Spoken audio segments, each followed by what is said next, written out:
It's almost time for the rosters of All Elite Wrestling, New Japan Pro Wrestling to collide and beat down the Forbidden Door this Sunday in Toronto, one of the greatest wrestling cities in North America. Honestly, such a rich history when it comes to professional wrestling. It would take forever to talk about it, but let's just say it goes back decades and decades and decades, even before WrestleMania X8 and WrestleMania 6. So many great goddamn moments in Toronto. But before we get to Toronto, and by we, I mean the people that will be going to Toronto, I'll be sitting at home, and I'll be one of the many watching it on pay-per-view, and it's going to be quite the clash. There's going to be dream matches, monumental clashes, title matches, and all kinds of thrashes. But first, what did the rosters for All Elite Wrestling and New Japan Pro Wrestling do to hype us up on the flagship show for AEW? Well, let's talk about it. I'm John Renton with my review of AEW Dynamite from Chicago, Illinois, not the United Center, but the Windhurst Arena. Okay, I'm not going to say I loved everything on this goddamn show, but the crowd was certainly hot. Chicago, you want to talk about a great goddamn city as far as history of professional wrestling going back to the 50s and 40s. My goddamn goodness. They were really goddamn hyped. Even if there were some parts of this show that made me question, why did they do that? But that being said, Rampage is coming up. Yes, I'm aware of the Rampage spoilers. And Collision. And they're just really stretching some parts of this pay-per-view card out. They're making us really want to be invested in Collision. We got to find out who Darby and Sting's tag partner is, but first we got to start at the beginning, and then when we get to the end we stop. The crowd was hot to start. The Hardys took on the Guns. Neither Hardy should be in the ring anymore. I understand why they started the show with this. They wanted to, have a big old melee at the end, but good goddamn Christ. I did like the giant cornet face, in the crowd. That was pretty goddamn funny. Referee Rick Knox, there's Ass Boy, Chance, and the Guns had to oversell because neither Hardy can do shit anymore. Eventually, later, we had Juice come down the ringside. He distracted, and then Jay White shoved Jeff off the top. Guns hit their finish, 1, 2, 3, and there you go. And then we get a big old beatdown because Jeff can't travel to Canada. Why? Because, well, it might, maybe Matt too, but I think Jeff for certain because Jeff just didn't want to stop screwing up for a while. But nevertheless, here is Ricky Starks, but it's 4-on-1 because the Hardys are beaten down. And then here's FTR do a big pop. And then suddenly CM Punk, big pop. And the best part about this, all these run-ins, no music. That's the kind of shit you need to do. Don't hit music. Just have people run out. Because then it just builds the pop. This was good. And it's going to be an 8-man tag match on Collision. I'm a Collision guy. I'm not even supposed to be here. Now hit my music. And Punk says that, and there we go. Big start there. Even if I didn't care for the tag match, I understand why they started with it. And then we go to recaps of the Jarrett Briscoe stuff. I nearly turned the show off and said, that's it. I'm not watching the rest of the show. I'm not going to review this show. This was stupid. The Tupelo concession stand brawl that, eventually got, it went into the concession stand. They did their stuff, and also they didn't make it as goofy, even though Memphis Wrestling at times could be goofy. It was presented well, personal issues, draw money, all that stuff. Rest in peace, Jerry Jarrett.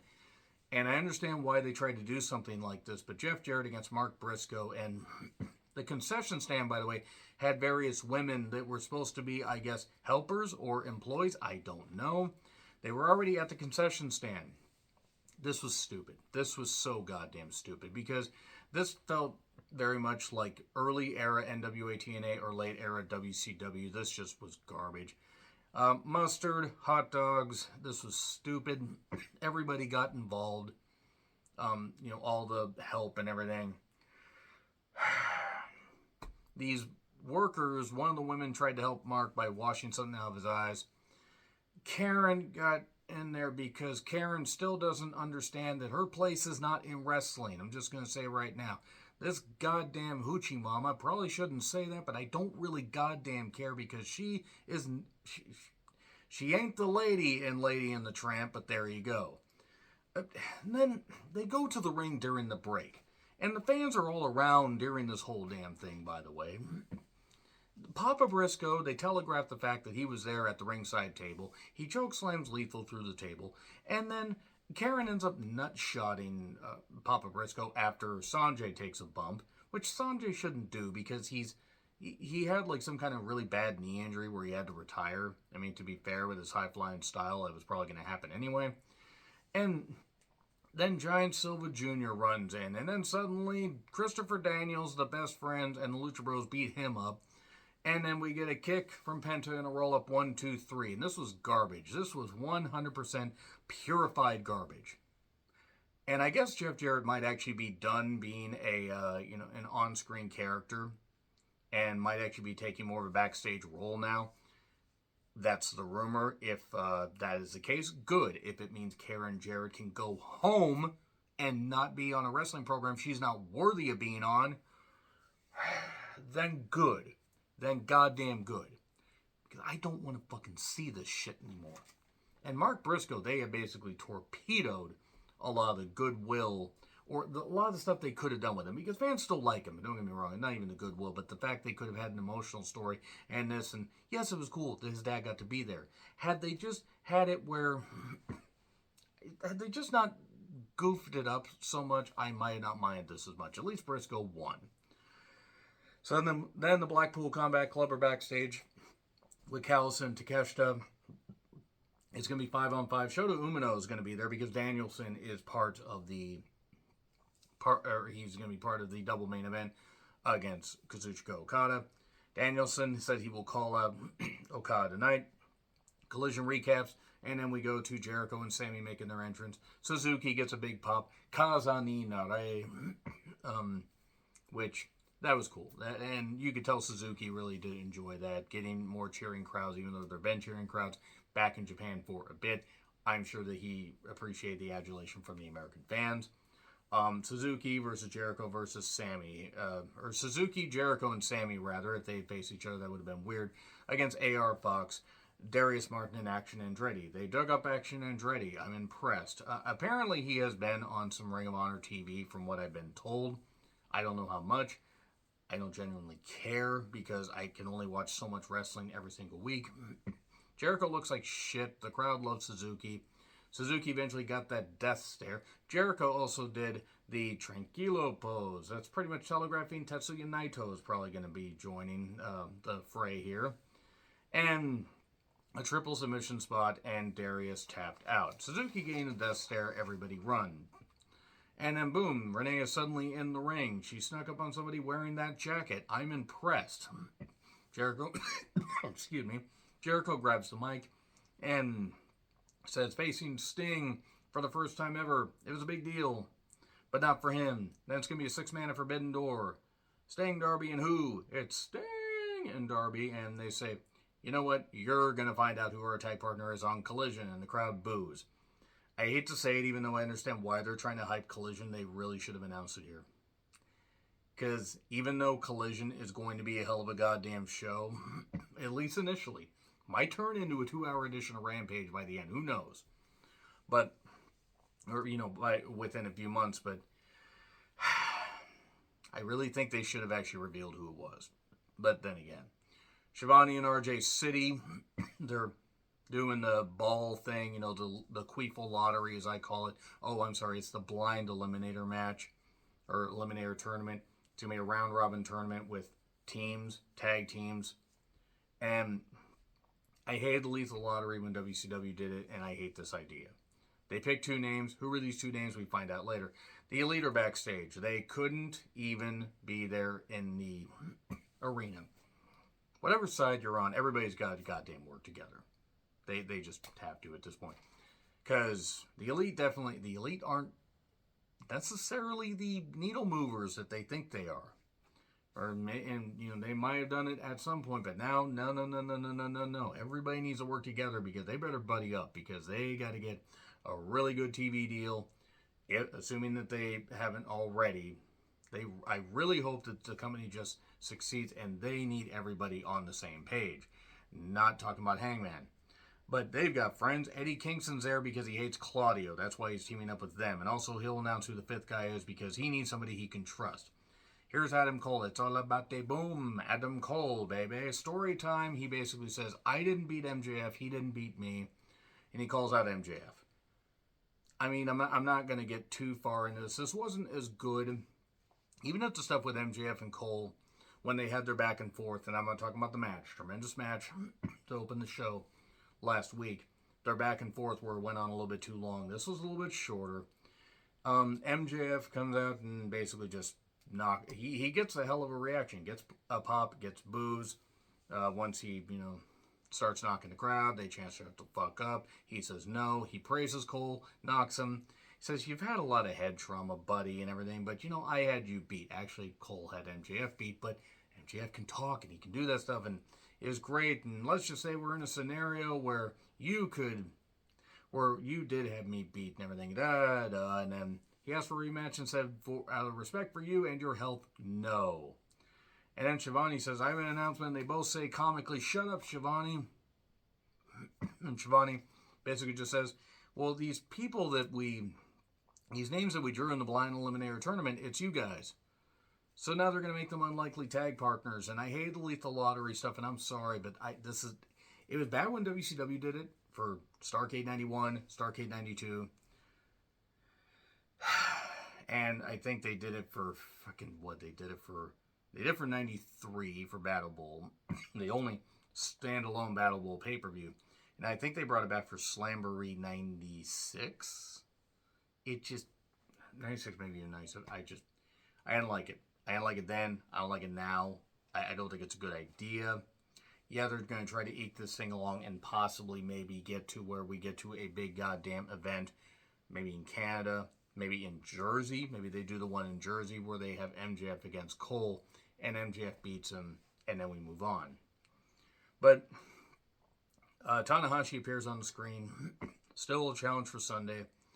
And MJF's like, no, I mean, turn up your hearing aids, Tanahashi. And then Cole says, well, you sound like you're afraid of Tanahashi. You think that he's better than you. And then he calls him a coward, all this stuff, and he just basically gets him. He gets him into... He works him up where MJF agrees to face him. He says, good luck, partner. Not excited for this. The men's Owen Hart tournament, look out, it's going to be happening soon. Not in Kansas City. We get Punk versus Kojima at the pay-per-view, and you know what? That'll be fine. Kojima can still go. Punk needs, I don't want to even say an easy opponent, but somebody that can work with him and work a pretty good deliberate pace. Dustin versus Hobbs. Starks versus Juice. And Joe versus Strong. And in the women's tournament, Britt versus Ruby, Anna Jay versus Sky Blue. Oh boy. Nyla versus Willow. Interesting. And Athena versus Billy Starks. With a Z, by the way. Not with an S like Ricky. Okay. And they talk about when those matches will be. I ain't committed to memory. I do know Anna Jay versus Sky Blue happened on Rampage. I'm aware of the Rampage spoilers. Don't post them here. Shibata, Orange Cassidy versus Zack Sabre Jr. and Daniel Garcia. Two wrestlers, one guy that actually could have meant something in Garcia, and I don't care if people like him. You can like him all you want. Orange Cassidy is a joke to me. He will always be a joke. He has been a joke since I saw him at the Double or Nothing 2019 Battle Royal. I don't care if he can do the moves. He's not a fucking wrestler to me. And the best part of this, with the crowd popping for the New Japan guys, but Zack Sabre Jr. outshining, schooling, putting extra mustard, ironic given the concession stand brawl, and out wrestling the fuck out of this goddamn one joke idiot. It was great. And yes, obviously Zack Sabre Jr. is a safe worker, but he just outshined him because Zack Sabre Jr. is a fucking wrestler. And then we get a melee, and then we get no-selling, and then we get a sleeper, and then we get an accidental orange punch to Shibata, and Shibata takes the goddamn pin. This went through 2 ad breaks, by the way. 2 ad breaks, meaning they had to cut stuff down for the rest of the goddamn show. 2 ad breaks for an Orange Cassidy tag match, even though I like Shibata, and I love Zack Sabre Jr. I mean, I even love Shibata. Garcia is a fine wrestler, bland as fuck, but seriously, what the fuck was this? And then... we're going to have a 4-way Forbidden Door. No, really, they announced that. 4-way Forbidden Door. Great, good. Just have everybody lay down so Orange Cassidy can cover all 3 of them. If Orange Cassidy does not win that match, I will be shocked. As for my Forbidden Door predictions, I don't know if I'm going to do them right after this review, after Rampage, or wait till after Collision. I don't know. Alex Marvez is still there. He wanted to get the biggest scoop. Could we take the biggest scoop and hit him over the goddamn head so maybe he could see that he isn't cut out to do this? Here's Will Ospreay. He knocks Canada. Callis says, hey, I got military-grade security I'll give to you. Okay. Willow Nightingale and Toni Storm cut promos on each other, pre-tape promos. A pay-per-view title match for Toni Storm's AEW Women's Championship. As opposed to Willow Nightingale's non-AEW Women's Championship. It's a New Japan Strong Women's Championship. Toni Storm versus Willow ought to be interesting.